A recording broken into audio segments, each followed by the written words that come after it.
जीत करके दिखाऊंगा भी, यदि कहीं FIR दर्ज कर दिया तो, क्योंकि क्या पता कौन सा एपिसोड वायरल हो जाए।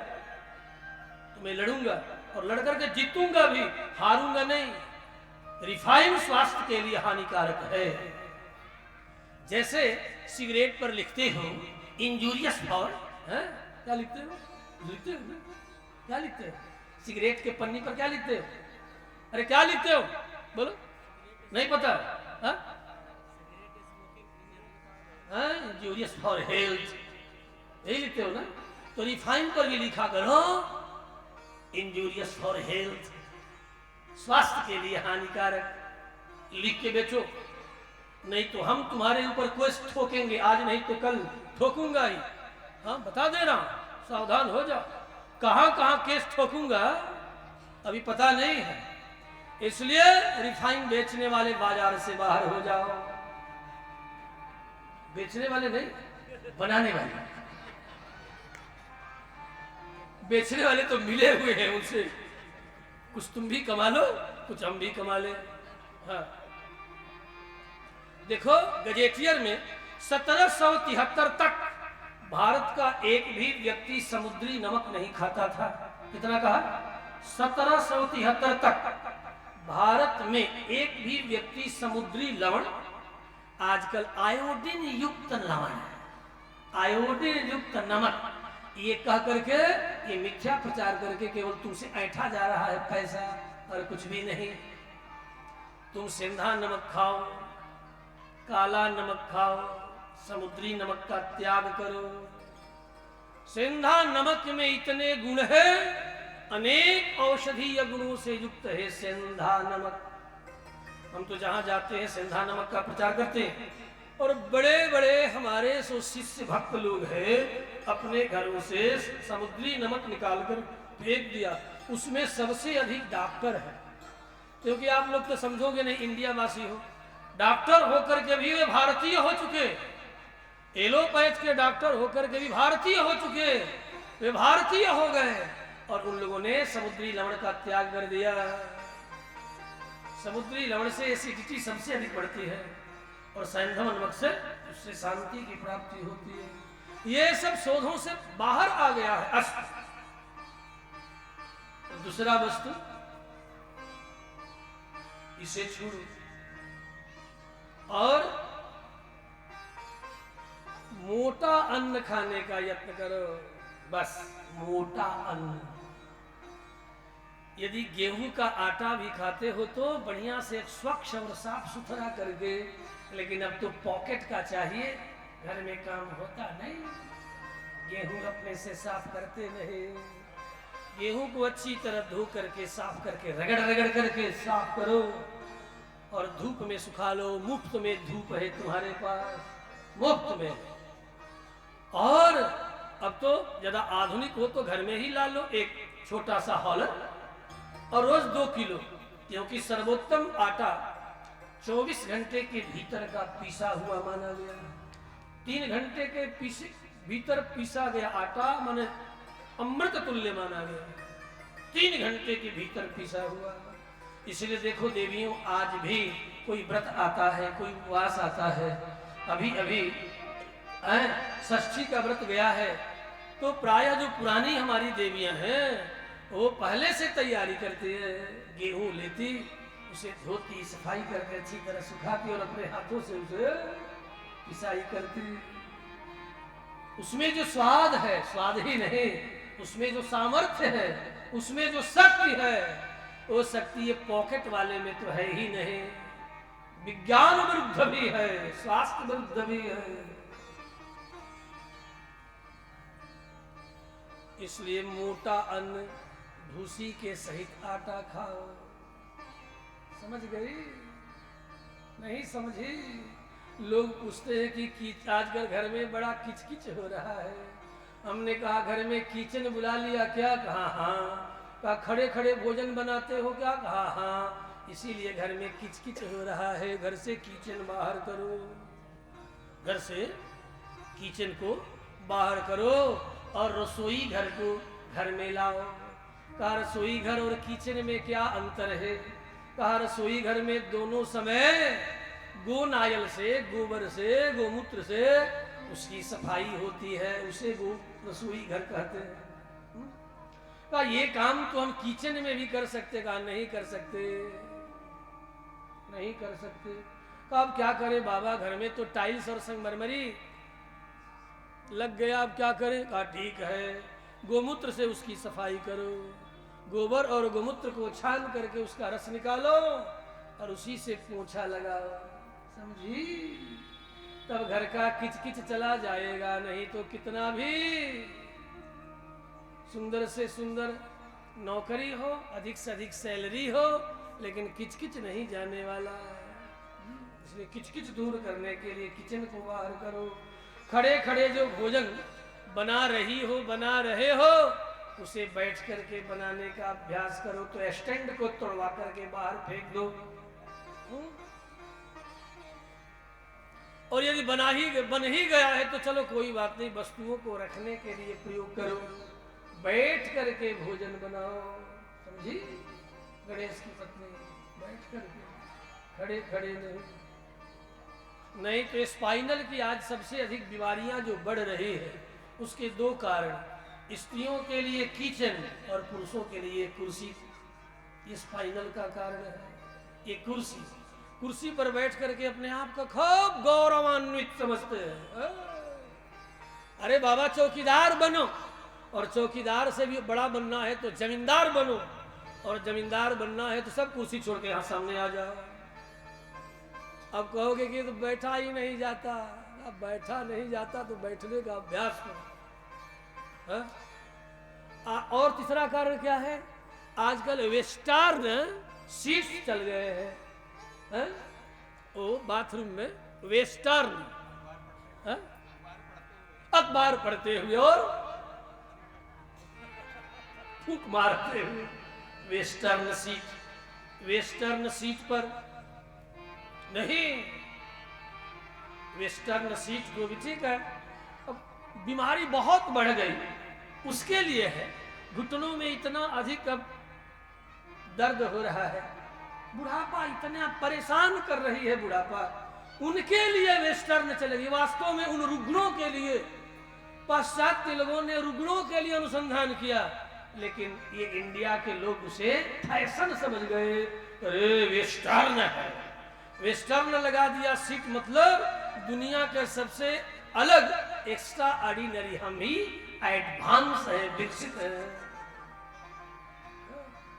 सीधा सीधा घुटने के बल उठ सको, घुटने के बल बैठ सको, ऐसी व्यवस्था रखो। सर्वोत्तम जमीन पर सोना, मध्यम तख्ते पर सोना, और यदि रुग्ण हो गए तो खटिया पर सोना। ऑस्ट्रेलिया और न्यूजीलैंड में तुम्हारे देश की 4 बधिया निमार की खटिया पता है कईयों डॉलर में बिक रही है, यहीं की खटिया। और तुम हो जो चाइनीज बेड ला रहे हो, और ऑस्ट्रेलिया और न्यूजीलैंड में खटिया बिक रही है। इंडिया से जा रहे हैं सब यहाँ से कटक कारू, और वहां जाकर के खटिया बना बना करके बेच रहे हैं। अभी मुझे समझ, तुम भी जरा गूगल सर्च कर लेना, आजकल तो गूगल जी से किसी कुछ भी पूछा जा सकता है कि न्यूजीलैंड और ऑस्ट्रेलिया में खटियों का मूल्य कितना डॉलर है, अमेरिका में। हा? तो रुग्णों के लिए खटिया है, जुआ के लिए तख्त है, जुआ के लिए तख्त है। और जो अभी विद्याध्ययन हर प्रकार से अपने शरीर को डेवलप करना चाहता है, मन मस्तिष्क पूरी तरफ से विकसित हो जाए, उसके लिए जमीन है। इसीलिए सगर्भा स्त्री को जमीन पर सोने की विधि बताई गई, क्योंकि जमीन पर सोने से अनेक तरह के जो रेज हैं, पृथ्वी के जो अनेक तरह के तरंग हैं, सकारात्मक तरंग, उन तरंगों के गर्भ में, केवल माँ के ही गर्भ में वह बालक नहीं पलता है, पृथ्वी माता के गर्भ में भी वह बालक पले। इसके लिए गर्भवती नारी को चाहिए कि गद्देदार बिछावने को रुई के रुई के गद्दे पर जमीन पर डाल करके सोना चाहिए। हाँ?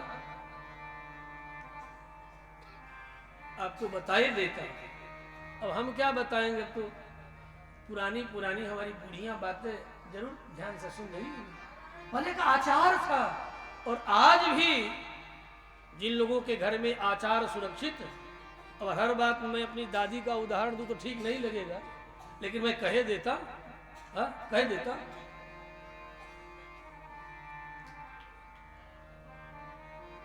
कि ये सच है कि मेरी माँ मुझे पेट में लेकर के जमीन पर सोई थी 10 माह, ये सच है। मुझे मेरी दादी ने बताया, मुझे मेरी माँ ने बताया। हाँ? इसलिए जब गर्भ में बालक हो तो समझला होगा ने, गर्भ में जब बच्चे हो तो जमीन पर सोने का अभ्यास, जमीन पर ही रुई के गद्दे, फोम नहीं, अनेक रोगों का कारण है फोम। सर्वोत्तम गद्दा अनेक दृष्टि से रुई का है, और रुई में भी यदि आंख और सेमल की रुई प्राप्त हो, करपास, आंख और सेमल, श्यामल की, इन तीनों में भी यदि आंख का प्राप्त हो तो सर्वोत्तम, सर्वोत्तम मध्यम है सेमल का। बीज सहित गद्दा बने सेमल की रुई का, सेमल, और उससे नीचे है तो करपास। धर्मशास्त्र की दृष्टि से कुछ एक कार्यों में करपास उत्तम है, आंख और सेमल मध्यम और अधम है। अलग अलग दृष्टि है, विज्ञान की दृष्टि है। श्री रामचंद्र भगवान की जय हो, श्री कृष्णचंद्र भगवान की जय हो। बंधुओं, सुत जी सौनकादि मुनियों को सुना रहे। सुत जी ने सुत जी से पुनः अगला प्रश्न करते हैं। ये क्रमशः प्रश्नों के क्रम में चौथा प्रश्न है। हम बड़ी श्रद्धा के साथ आपके चरणों में उपस्थित हैं। परमात्मा श्री कृष्ण नारायण के उदार चरित्र को आप अवश्य सुनेंगे, जिसके द्वारा उनकी उदारता प्रकट होती है। पांचवा प्रश्न,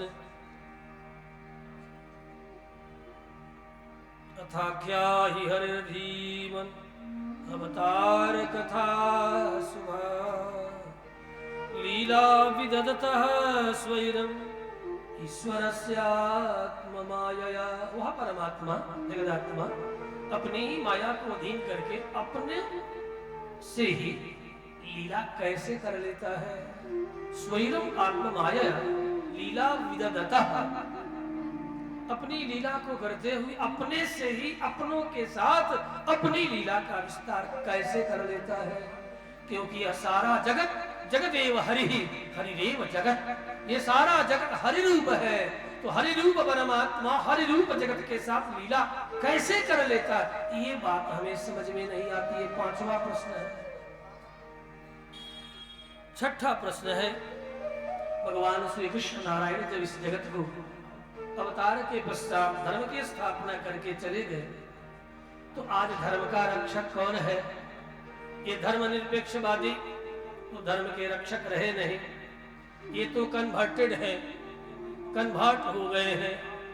धर्मनिरपेक्षवाद का मतलब कन्वर्टेड, केवल कहने के लिए पंडित नेहरू कहला रहे हैं, केवल कहने के लिए पंडित है नहीं, कन्वर्टेड है। सब लोग कन्वर्टेड है।